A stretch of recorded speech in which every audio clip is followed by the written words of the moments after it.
Assalamu alaikum. Иман Нур Кадырбеков. Ууру кадырын соо билбейт дейт, ач кадырын ток билбейт дейт. Азыр эшикте ит өлгөн суук, үй жоктордун акыбалы кантип экен. Асан кайга атабыз бекерден ырдабаптыр. Боорунда буту жок жылаң байкуш кантип экен, анан кулан байкуш кантип экен деп. Ушу ден соолугу чың адамдар анча мынча мүмкүнчүлүгү чектелгендердин дагы акыбалын ойлобосок, бул эми аманатка кыянатчылык да. Бирөөгө байлык берет экен, кедейди кош ойлон деп. Бирөөгө ден соолук берет экен, жаныңдагы мүмкүнчүлүгү чектелгендерди кош ойлон деп. Мен айтайын дегеним, кийинки мезгилдерде Кыргызстанда эмнегедир аутизм менен ДЦП аябай көбөйүп баратат.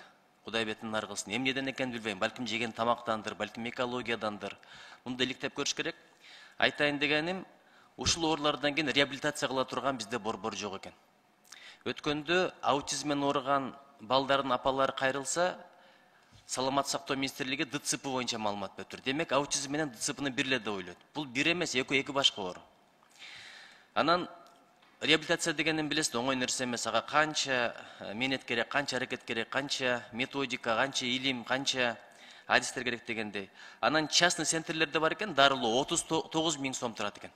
Мен атайын карап көрдүм прайс-листте. А баланын пособиясы 8 000 сом, апасы күндүр-түндүр караган үчүн 7 000 сом алат. Экөө бириккенде 15 000 сом болот экен. 15 000 сом менен жашайбы же баласын дарылайбы? Ошого ушул оорулууларды реабилитациялап турган атайын бир борбор куруш керек. Бул бүт дүйнөдө бар нерсе. Анан дарылай турган протокол да жок экен. Бизде аутизмди айыкпай турган оорулардын катарына кошуп коюптур. Бирок илим далилдеп атат, жакшылап иштесе айыга турган эле нерсе. Анан инсульт аябай көбөйдү. Эмнегедир жүрөгү кармагандар, арабызда отурган бирибизге да кепилдик жок, эртең андай болбойт деген. Кудай бетин ар кылсын. Реабилитация борбору керек болуп атат. Авария болгондордо андан кийинки ушундай борбор керек болуп атат. Мына Баткен окуясында канча адам жарадар болду.